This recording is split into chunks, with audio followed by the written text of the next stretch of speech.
সকালে ১১ দিন বয়সী মিলিকে সবাই বাঁশ গাছের ওপর আবিষ্কার করল। তাও আবার যে সে বাঁশ নয়, এলাকার সবচেয়ে ভয়ানক আর ভুতুড়ে বাঁশঝাড়ের সবচেয়ে উঁচু বাঁশটার সাথে বাচ্চাদের ছোট দোলনায় ঝুলন্ত অবস্থায়। সবাই খুব অবাক আর ভয়ও পেল। কিন্তু কি আশ্চর্য, এইটুকু মেয়ে যার বয়স কিনা সবে ১১ দিনে পা রাখল, সে এখানে উঠল কিভাবে? আর ও তো নিজের মায়ের বুকে ঘুমাচ্ছিল, এমন দোলনাও নেই ওদের বাসায়। তাহলে এটাই বা এলো কোত্থেকে? এলাকার লোকজন অনেক কষ্ট বাঁশের ওপর থেকে ওকে নামাতে সক্ষম হলো। কিন্তু মিলির চোখে কান্নার কোনো চিহ্নই নেই, যেন খুব ভালোই ছিল এখানে। এইটুকু বাচ্চা মেয়ে তো মাকে ছাড়া কেঁদে হিচকে উঠে যাওয়ার কথা, কিন্তু এই বাচ্চা কিনা দিব্যি খেলছিল ওপরে। মিলির বাবা মা ওর জন্মের পর থেকেই ওকে নিয়ে সংজ্ঞায় আছে। কারণটা হলো, ওকে এমন হঠাৎ করেই পাওয়া যায় না। তারপর অনেক খোঁজাখুঁজির পর এমন কোথাও পাওয়া যায় না, কিন্তু শেষে আবার সেই ঘরেই পাওয়া যায় ওকে। কিন্তু এবারের ব্যাপারটা একটু ভিন্ন ঘটল বলে দুশ্চিন্তা আরও বেড়ে গেছে সবার। মিলি কাল রাত খুব কান্না করছিল। ওর মা ঘুমের মাঝেই শুনতে পাচ্ছিল যে ও কাঁদছে, কিন্তু ওনার এত বেশি ঘুম পাচ্ছিল যে চোখের পাতা খুলতেই পারছিলেন না। হঠাৎ ২ মিনিটের মধ্যেই কান্না থেমে একদম নিশ্চুপ হয়ে গেল পরিবেশটা, যেন কোনো বাচ্চার অস্তিত্বই নেই। মিলির বাবা মা দুজনেরই ঘুম ভেঙে যায়, কিন্তু বিছানায় খুঁজে পায় না মিলিকে। সারা ঘর তন্ন তন্ন করে খুঁজেও কোথাও না পেয়ে শেষে এলাকার মানুষজন নিয়ে বাহিরেও খোঁজাখুঁজি করে, কিন্তু কোথাও পায় না মিলিকে। ওর জন্মের পর এমন হয়েই চলেছে। এই ১১ দিনের মধ্যেই ৩ বার নিখোঁজ হয় মিলি, কিন্তু প্রতিবারই আবার ঘরেই খুঁজে পেয়েছে। তাই এইবারও অপেক্ষা করতে লাগলো কখন ঘরে পাওয়া যাবে। ওর মা তো কাঁদতে কাঁদতে শেষ। মিলেই উনার প্রথম সন্তান। রাতে ৩টার দিকে কাঁদতে কখন যে চোখ লেগে এসেছিল উনার খেয়ালই ছিল না। স্বপ্নে তিনি দেখলেন মিলি একটা দোলনায় দোল খাচ্ছে আর ওর মাকে ডাকছে। তাকে অবাক করে দিয়ে কথা বলে উঠল মিলি। বলল, মা, তুমি একদম দুশ্চিন্তা করো না।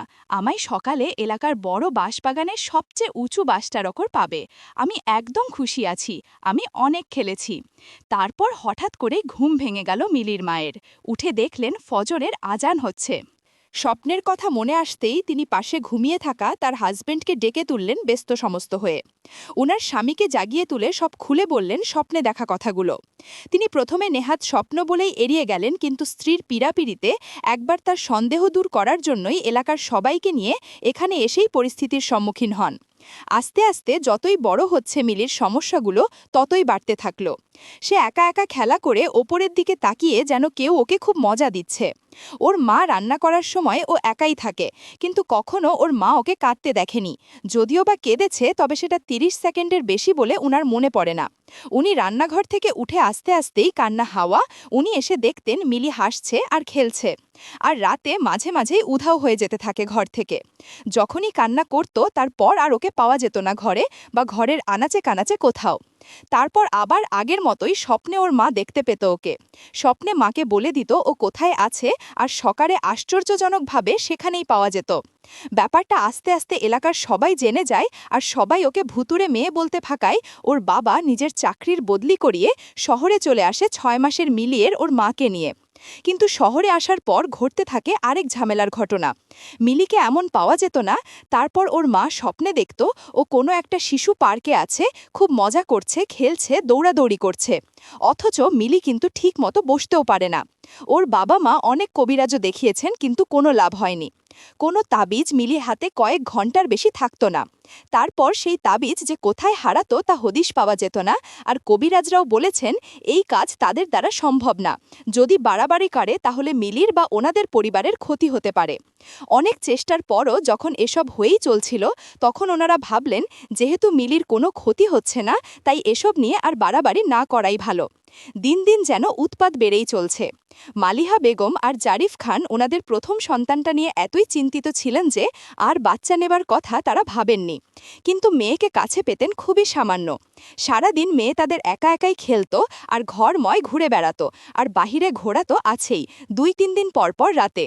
১ বছরের বাচ্চাকে সাধারণত হাত ধরে হাঁটা শিখাতে হলো, কিন্তু মিলির ব্যাপারে উনারা বাবা মা হিসাবে সেক্ষেত্রে কোনো অবদান রাখার সুযোগ পাননি।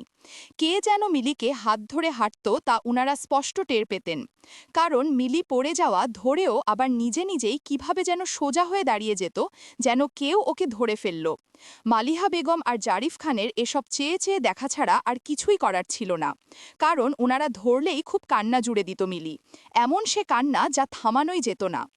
এমনি একদিন মিলি একা একা হাসছিল আর হাঁটছিল, আবার পড়ে যেতে নিয়েও উঠে দাঁড়াচ্ছিল।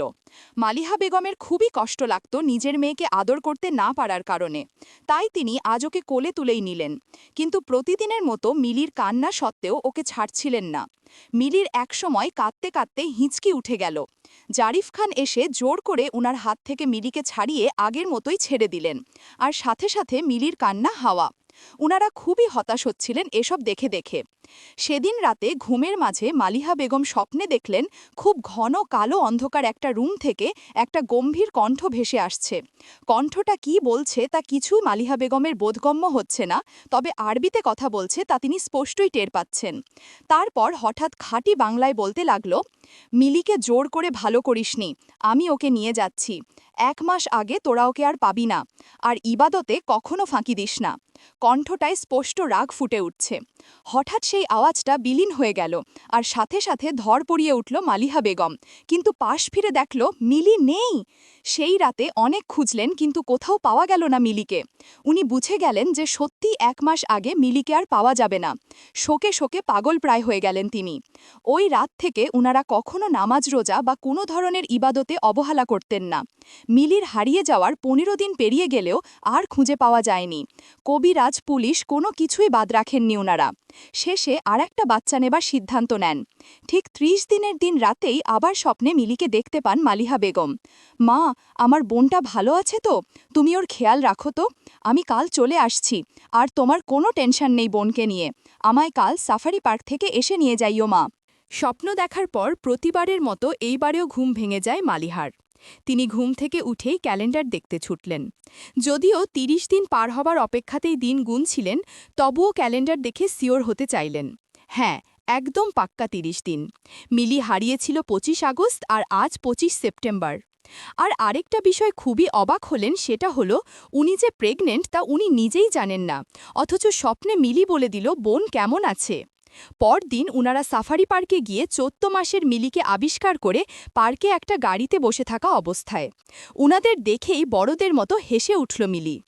উনারা সিকিউরিটি গার্ডদের জিজ্ঞেস করেও এই বাচ্চাকে কে রেখে গেছে তার কোনো হদিস পেল না। মিলিকে বাসায় নিয়ে এলো জারিফ খান আর মালিহা বেগম। কিন্তু এইবার মিলির মাঝে কিছু পরিবর্তন দেখা যাচ্ছিল, আর সেটা হলো ও নিজের বাবা মায়ের সাথে খুব ভালো মিশতে থাকে, একটা স্বাভাবিক বাচ্চার চাইতেও বেশি বন্ধুত্বপূর্ণভাবে। কিন্তু 14 মাস হয়ে যাওয়ার পরও ও এখনও বাবা, মা, নানা, দাদা বা অন্যান্য শব্দগুলো যেগুলো স্বাভাবিক বাচ্চারা উচ্চারণ করে সেগুলোর কিছুই বলে না। তবে একটা জিনিস বলে, শুধু একটা নাম, আর সেটা হলো ইহান।